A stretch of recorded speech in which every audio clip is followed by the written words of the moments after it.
Welcome to the first episode of the DailyFlip podcast. I'll be your host, Alex, and for the next 30 to 45 minutes, I'll be flipping through some of today's news stories. We'll be talking about politics, technology, investing, business, basically anything that I find interesting and I believe is worth your while. And we'll finish today with a daily delight. A story that is meant to leave you feeling positive and ready to take on the day. Now that's enough rambling from me. Let's get into today's stories. The first story I have is going to be from CBS. And we're going to talk about student loan forgiveness. The title reads, "Who's eligible for Biden's student loan forgiveness program?" President Biden on Wednesday announced a plan to erase thousands of dollars in student debt loans from borrowers, aiming to help more than 40 million Americans who owe a combined $1.7 trillion in debt. Student debt has soared in recent decades as rising higher education costs have far outpaced inflation, and the loan programs haven't kept up, with the Biden administration noting that Pell grants once covered almost 80% of the cost of public four-year colleges, but today only provide enough support to pay for one-third. The burden of student debt has weighed on borrowers, keeping some from achieving milestones such as buying a home or starting a family due to financial constraints. But Biden's loan forgiveness program won't help every borrower, and some, such as low-income borrowers, may get more of a lift than others. Quote, "The administration's actions will help ensure that pursuing a degree isn't a one-way ticket into poverty," end quote. Century Foundation President Mark Zuckerman and Director of Higher Education Robert Shireman said in an email statement, "Here's what we know about the new government loan forgiveness plan, including how to determine if you qualify." How much is being forgiven? The Biden administration said that it will cancel up to $20,000 for people who received Pell grants, which are available to low-income undergraduate students who have exceptional financial need. The administration said that borrowers who didn't receive Pell grants will get up to $10,000 in forgiveness. Pell grants don't generally need to be repaid, but because they don't cover a majority of college costs, many low-income students need to take on additional loans to enroll. So this is a large part of the article, or at least it's a key point that you need to understand. The Pell grants were very prolific throughout the 80s and 90s. I personally know a few adults in my life that were put through college because of them. But because they no longer cover the same amount, or at least when it comes to the percentage of the total that you would pay for college, they don't cover nearly as much as they used to, they're becoming ineffective. Back to the article. How do I know if I qualify for forgiveness? The chief criterion for eligibility is a person's income. As the Biden administration said, it is limiting debt forgiveness to people who can earn less than $125,000 per year. Married couples can earn up to $250,000 and still qualify for the program. And yes, if you are a dependent on your parents, then it's taking into account their income, not yours. Keep that in mind. Because of the income cap, quote, "No high-income individual or high-income household in the top 5% of incomes will benefit from this action," according to the White House. People say seeking debt relief can provide either their 2020 or 2021 incomes in applying for loan forgiveness. So what is a Pell Grant? Pell Grants are a need-based aid program that awarded $27 billion to 6.3 million undergraduate students in 2020, according to a report from the Congressional Research Service. In the 2017-2018 academic year, about 95% of Pell Grant recipients came from families earning less than $60,000, the report noted.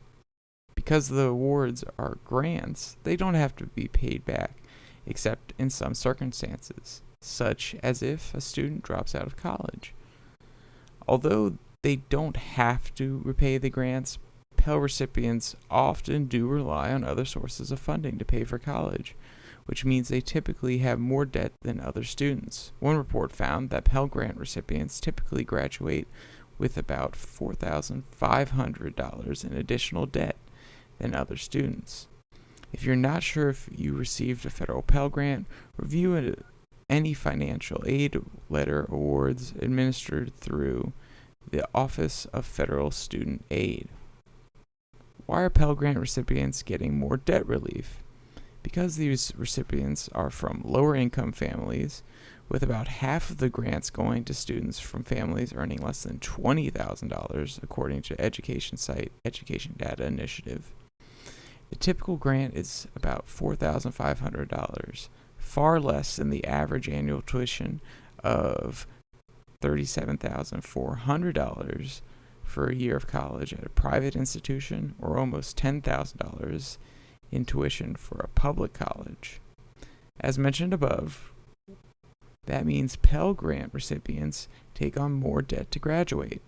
The Biden administration believes that providing more aid to Pell Grant recipients will also narrow the racial wealth gap, as black borrowers are twice as likely to receive grants as white students. So we need to take a moment and pause here. This is a very targeted, very specific way of dealing with student loan forgiveness. As this article will get into later, it does bring up the moratorium that Biden put on student loans until January 1st of this coming year. But this is not a comprehensive, all-in-one, if you went to a private institution to get a loan, you're going to get paid back.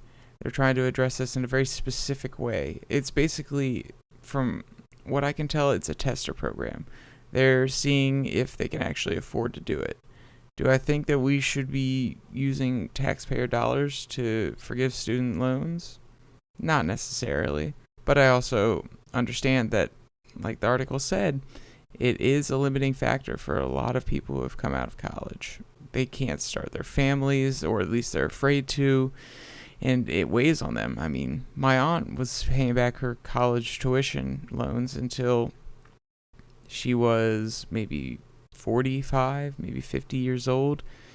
So it can be a burden on lots of people and really harm your upward mobility. Can I apply for student loan forgiveness now? Not yet.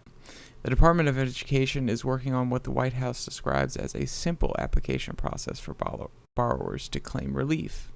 However, it may not be ready until the end of 2022. Notice that they're promising this really far out, and it will happen after elections, the coming elections in November at least, the midterms. The Biden administration plans to have the application ready before federal student loan repayments, which have been frozen since the pandemic erupted in 2020 and are due to begin on January 1st, 2023. Up to 8 billion people may automatically receive loan forgiveness because their income data is already available to the Department of Education, the White House said. Will I have to pay taxes on the loan relief? No, because the loan forgiveness won't be treated as taxable income according to the White House. Another key question people are asking are parents with Parent Plus loans eligible? Yes, according to the White House officials. That could provide relief to millions of parents who took out loans to help their kids afford college, experts note.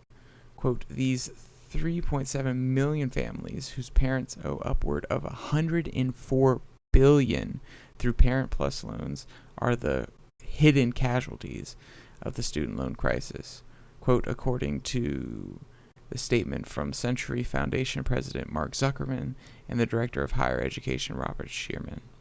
The median debt load held by parents with Parent Plus loans is almost $30,000 by the time their child graduates, according to a Century Foundation study on the program. Even 20 years later, parents typically still owe about 40% of the balance, which means they're paying off the debt longer than they raise their children, the study noted, which is absolutely insane. Are current students with loans able to apply for forgiveness?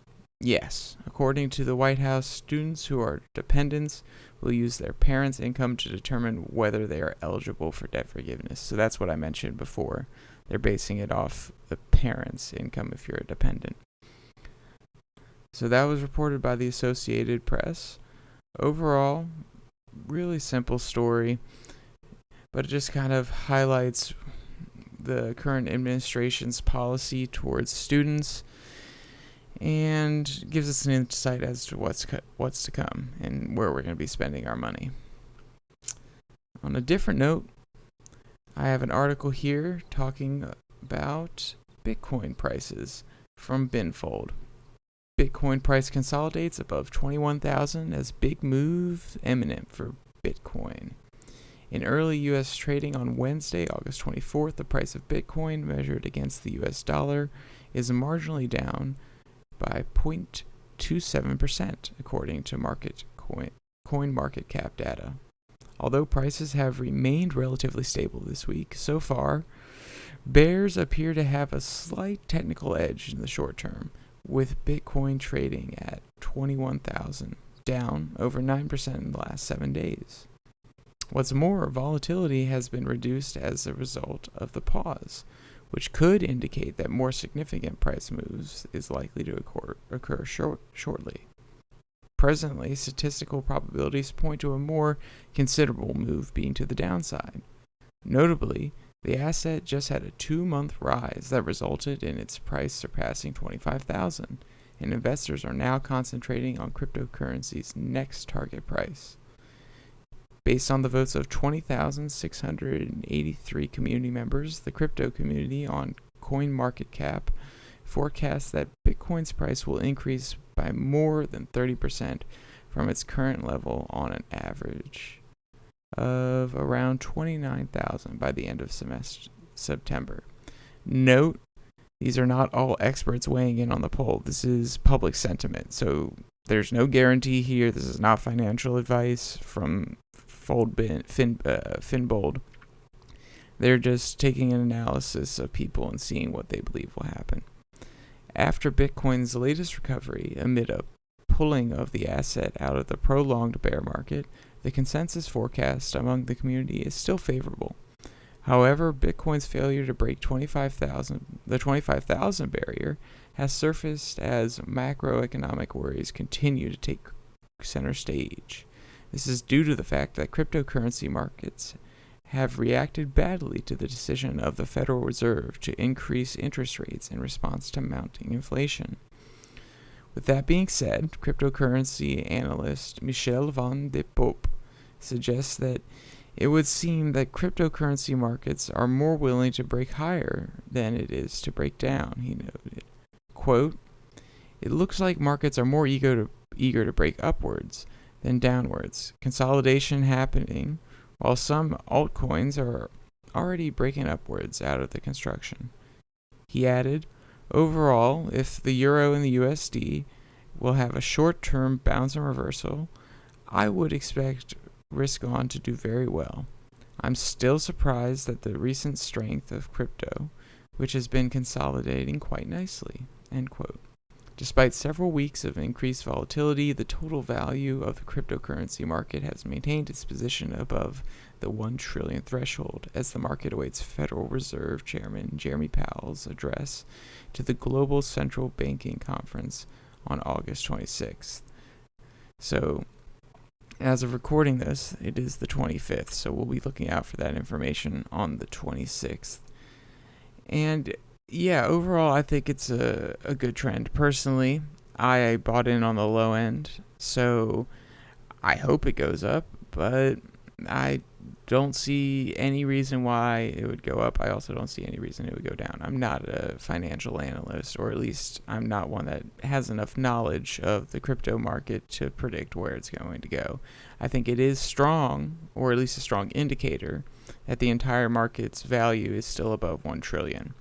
If investors or speculators saw the drop below 1 trillion, I think that could scare a lot of people and they'd be hesitant to keep buying. They may even be willing to sell their assets, which means the value of everybody else's assets go down, and it kind of causes a chain reaction. So as long as we don't break that below that $20,000 mark for Bitcoin, I think a lot of people will still have faith. Moving on from digital currency, let's go to a different article from the other side of the aisle. An article from the Washington Post, from the Washington Times. It's an opinion article. And the title is Revisiting the Flat Tax and Eliminating the IRS. The next time Republicans control all three branches of the government, they may wish to visit on the old idea, the flat tax. When magazine publisher and Republican Steve Forbes ran for president in 1996, the flat tax was the heart of his campaign. Mr. Forbes lost the nomination to Bob Dole, who lost the election to Bill Clinton. Coupled with a serious reduction in wasteful and unnecessary spending, a flat tax could revive the economy for decades to come. Forbes proposed a 17% flat tax with generous exemptions of $13,000 for each adult and $5,000 for each child. He proposed eliminating, quote, unfair double taxation of personal savings, Social Security, pensions, capital gains, and dividend income, effectively turning all savings and investments accounts into Roth IRAs. You deposit after-tax income, let your money multiply in value with compound interest, and then withdraw your money tax-free. So for those who don't know or aren't aware, Roth IRA is a fund that you contribute to. You can contribute, I believe the amount is still $6,000 per year. And then after your retirement age of 65, you can pull that money out that you put in investments, bonds, tax-free. So it's a way to not get hit twice or taxed twice on the assets that you buy.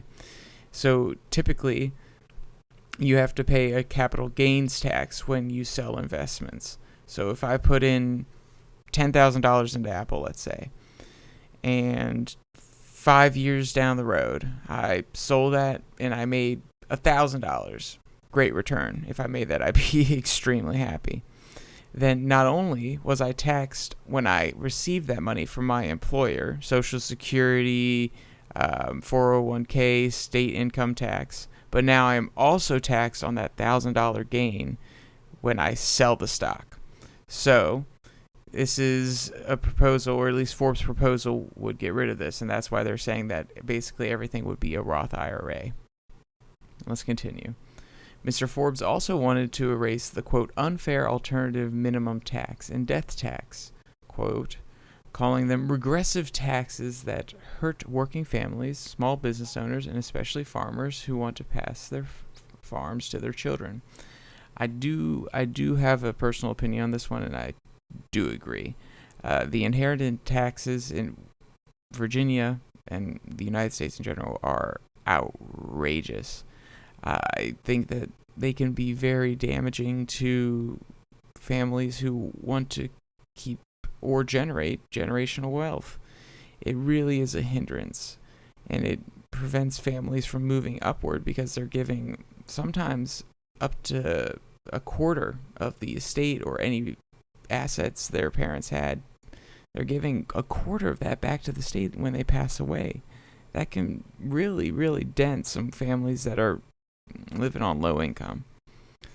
There's much more, including necessary reforms to Social Security and Medicare, but the flat tax was key. Democrats especially have benefited politically from the graduated income tax. Through the Nonpartisan Tax Policy Center estimates 57% of U.S. households paid no federal taxes in 2021, up substantially from the 44% before the pandemic. Democrats have repeatedly made political hay out of denouncing the rich and big corporations for not paying their, quote, fair share. The flat tax would eliminate class envy arguments, abolish the hated Internal Revenue Service, and put more money in the pockets of people who earned it, instead of sending greater amounts to the government, which only knows how to spend and misspend.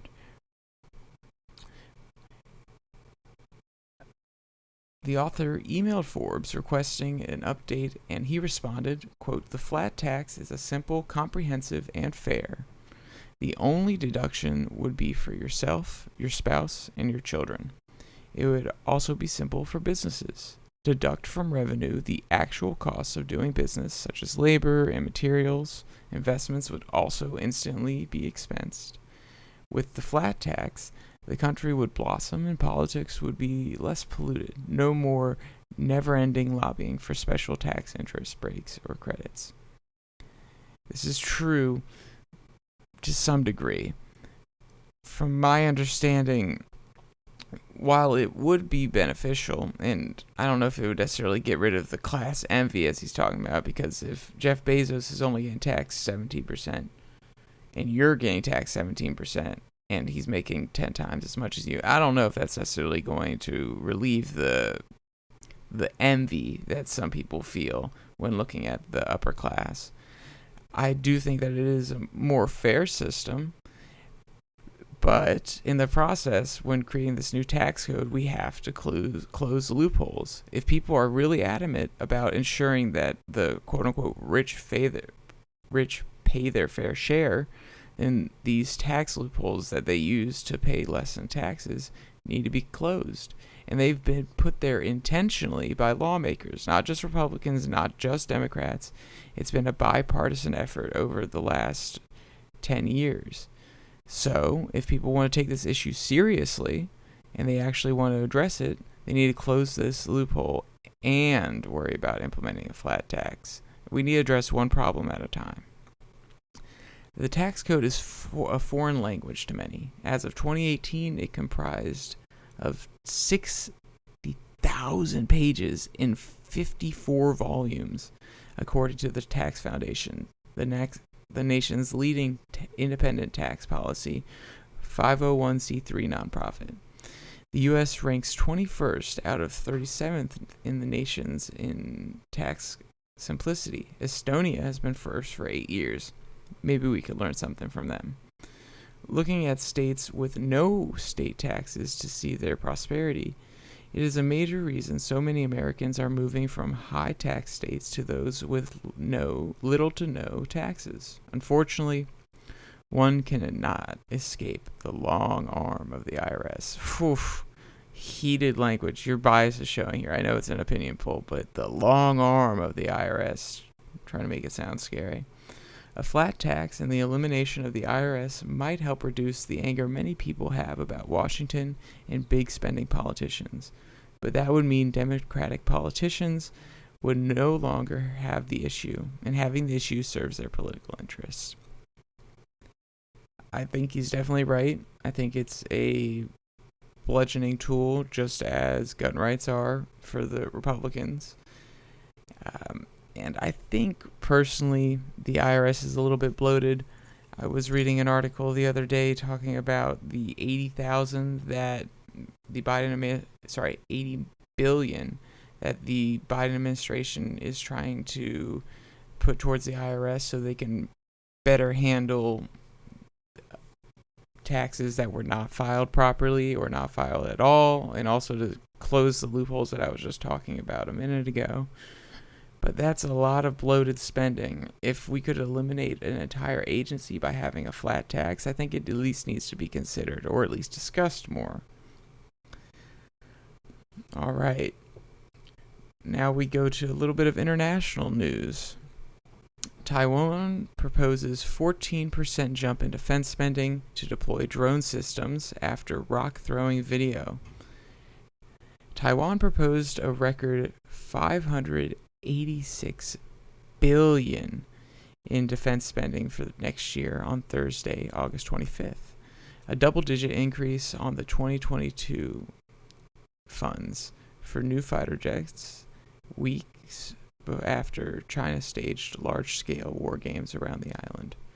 China carried out its largest ever military exercises around the self-ruled island after a visit this month by U.S. House Speaker Nancy Pelosi. The trip infuriated Beijing, which saw it as an attempt by Washington to interfere in China's internal affairs. China regards Taiwan as a renegade province, awaiting reunification with the mainland by force if necessary. Taiwan says it will defend its freedoms and democracy. So, just so we're clear, everybody knows my stance. Taiwan is an independent, democratic nation. They are not China. The one China policy is absolute BS, and anyone that says otherwise is either trying to bow down to China or could be uninformed. Yes, come at me in the comments if you disagree. The overall proposed defense budget by President Xi's cabinet set 13.9% year-on-year increase. This includes an additional $108 billion in spending for fighter jets and other equipment, as well as, quote, special funds for the Defense Ministry. A statement from Directorate General of Budget, Accounting, and Statistics did not provide a breakdown to specify where the money is going. The planned defense spending, which is a record high, must be approved by Parliament. This marks the island's sixth consecutive year of growth in defense spending since 2017. The double-digit rise on 2022 marks a sharp increase compared with the island's defense spending growth in recent years. Yearly growth has only been 4% since 2017. Statistics Department Minister Kenmin said that the increase in defense spending will mainly go to operational costs. Quote, "We always give safety and national security the top priority. That's why the budget for operational costs rises greatly," end quote.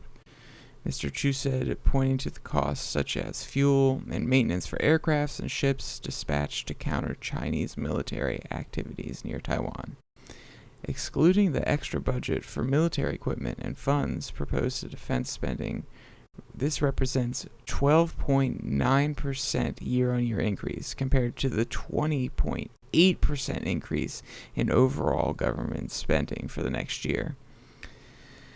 That proposed spending accounts for 14.6% of the government's total spending for the next year and is the fourth largest spending segment after social welfare, combined spending on education, science and culture, and economic development. The island last year announced an extra defense budget of $8.69 billion by 2026, which came on top of its yearly military spending, mostly on naval weapons, including missiles and warships. In March, China said it would spend 7.1% more on defense this year, setting the spending figure at 1.45 trillion yuan, or 294 billion USD.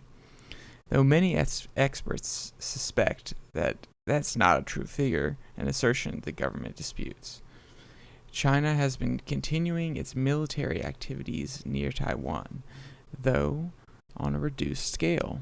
Live fire drills will take place in the coastal part of China's Fujian province on Friday and Saturday, just north of the tiny Taiwan-controlled Wichu Islands in the Taiwan Strait, Fujian authorities said on Wednesday, announcing a no-sail zone.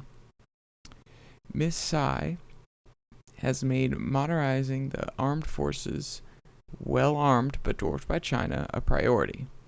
China is spending on advanced equipment, including stealthy fighters and aircraft carriers, which Taiwan is trying to counter by putting more effort into weapons such as missiles that can strike far into the giant neighbor's territory.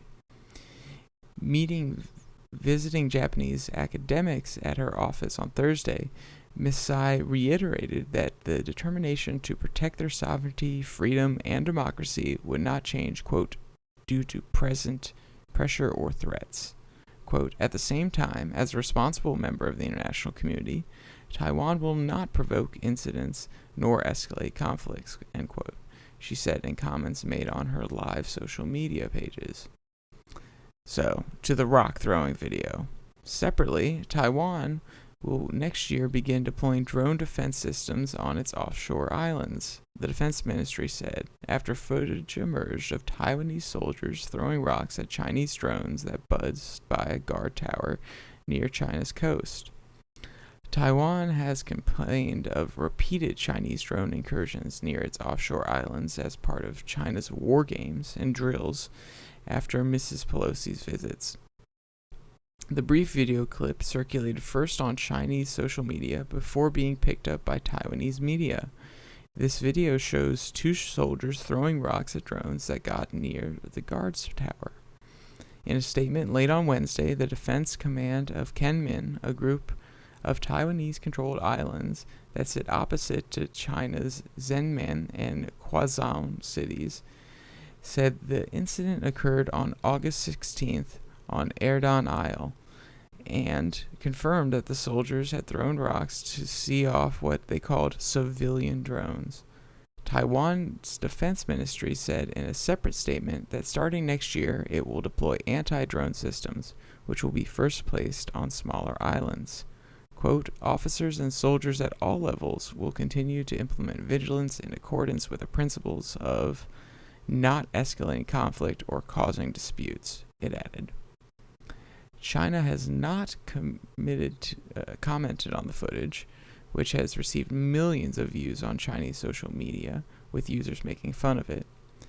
It has also triggered heated discussion in Taiwan, with some social media users calling the incident a humiliation for the island's armed forces and urging the defense ministry to set up its countermeasures to increasingly frequent drone incursions.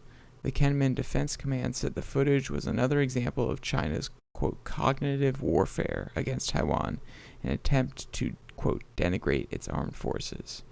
Mr. Wang Dingyou, a senior lawmaker of Taiwan's ruling Democratic Progressive Party, described the incident as very serious and questioned why Taiwan's defense ministry did not respond to the incursion. Quote, the drone was flying on top of our soldiers on guard, but there's zero response, end quote, he said. He continued, if you just let them come and go freely, this was negligence of duty. Taiwan has controlled the Kenmin, along with the Matsu Islands further up China's coast since the defeated Republic of China government fled to Taipei after losing a civil war with Mao Zedong's communists in 1949. At this point, the China-controlled territory is only a few meters from Kenmin. China's escalating. I find that scary. If you know me personally, which not many of you probably do, I have been focused on the U.S.-China relations for a long time, or at least I've been concerned about it. I believe China is going to escalate within the next 10 years. They see America's weakness on the world stage when it comes to Afghanistan, Russia invading Ukraine, and with a ever more disparate economic situation in their home country, they need a rallying point. And taking Taiwan may be that within the next few years. Xi Jinping has already consolidated power in the party, or at least he's still fighting to do so, and he's winning as far as we can see from the outside. So this may be his bold move to finish off his legacy and cement it in history. But that's a little too sad. So let's move on to our final clip, or final article, the Daily Delight. An adorable black cat who walks like a spider. An adorable black cat named Aries was born to a feral litter with misshapen joints in his back legs that make him look like a spider when he walks.